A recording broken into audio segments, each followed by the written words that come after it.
बता दें, केरल में ट्रेन में आग लगने के मामले से जुड़ी खबर है। पुलिस ने महाराष्ट्र के रत्नागिरी रेलवे स्टेशन के एक संदिग्ध को हिरासत में ले लिया है। CNN न्यूज 18 के मुताबिक फिलहाल ये आरोपी रत्नागिरी पुलिस की हिरासत में है और इस आरोपी को आज केरल पुलिस को सौंप दिया जाएगा। ये बड़ी खबर इस वक्त की आपको दिखा रहे हैं और आरोपी की जो तस्वीर है वो भी आपके सामने है। पुलिस ने महाराष्ट्र के रत्नागिरी रेलवे स्टेशन से इस संदिग्ध को हिरासत में लिया है। मेरे सहयोगी दिवाकर जुड़े हैं, उनका हम रुख कर लेते हैं। दिवाकर, कौन है ये शख्स? देखिए, एक संदिग्ध के तौर पर इसे हिरासत में लिया है एजेंसियों ने, लेकिन जिस तरह से 2 अप्रैल को घटना घटी थी ट्रेन में, उसके बाद से ही जो सेंट्रल एजेंसियां हैं, महाराष्ट्र ATS की टीम है, रत्नागिरी पुलिस की टीम है, लगातार इसको जो है ट्रेस करने की कोशिश कर रही थी और ट्रेसिंग के दौरान ही इसकी लोकेशन रत्नागिरी में मिली थी। रत्नागिरी में जब इंक्वायरी की गई तो पता चला कि एक अस्पताल में एडमिट था, शाहरुख सैफी नाम का एक शख्स है और ये नोएडा का रहने वाला है, ये बताया जा रहा है।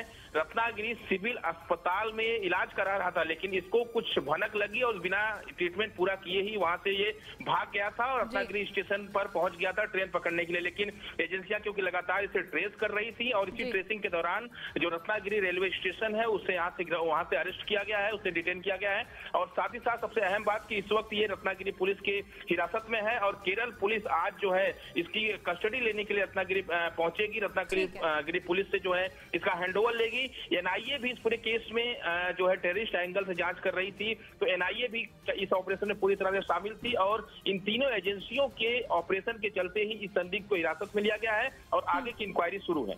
ठीक है, बहुत शुक्रिया दिवाकर इस तमाम जानकारी के लिए।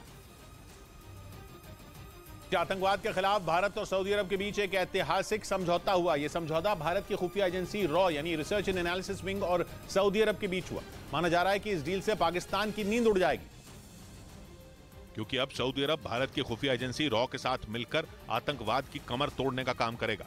यानी सऊदी अरब आतंकवाद के खिलाफ लड़ाई में भारत का एक अहम साथी बन जाएगा, क्योंकि रॉ और सऊदी अरब के बीच आतंकवाद से लड़ाई पर एक ऐतिहासिक समझौता हुआ है, जिसके मुताबिक सऊदी अरब की सुरक्षा एजेंसी भारतीय खुफिया एजेंसी के साथ मिलकर काम करेगी और दोनों आतंकी घटनाओं और उसकी फंडिंग पर लगाम लगाएंगे। कुछ रोज पहले भारत और सऊदी अरब के बीच हुई इस डील को वहां की कैबिनेट की मंजूरी भी मिल गई, जिसके बाद ये माना जा रहा है कि पाकिस्तान की नींद उड़नी तय है, क्योंकि आतंकवाद के मुद्दे पर पाकिस्तान कई बार दुनिया के सामने बेनकाब हो चुका है। भारत ने कई बार अंतर्राष्ट्रीय मंचों पर भी यह साबित किया है कि आतंकी संगठन पाकिस्तान में बैठकर न सिर्फ साजिश रचते हैं बल्कि हमलों को भी अंजाम देते हैं और इसी वजह से कई बार दुनिया भर में पाकिस्तान की भद्द पिट चुकी है। लेकिन इस बार उसे बहुत तगड़ा झटका लगा है, क्योंकि उसका दोस्त सऊदी अरब आतंक के खिलाफ लड़ाई में भारत के साथ खड़ा हो गया, जिसकी तरफ पाकिस्तान बड़ी उम्मीद भरी नजरों से देख रहा था और वो ऐसा मान रहा था कि सऊदी अरब उसे भारी भरकम रकम देकर दिवालिया होने से बचा लेगा। हालांकि सऊदी अरब ने पैसे देने से इनकार करके तब भी पाकिस्तान को झटका दिया था, लेकिन अब आतंक के मुद्दे पर भारत के साथ आकर उसने पाकिस्तान के होश उड़ा दिए, क्योंकि दोनों देश मिलकर जब भी आतंकवाद के खिलाफ कोई बड़ा कदम उठाएंगे तो पाकिस्तान में छिपे आतंकी उनके निशाने पर होंगे और भारत के साथ साथ सऊदी अरब भी अब आतंकवाद पर पाकिस्तान की पोल खोलेगा।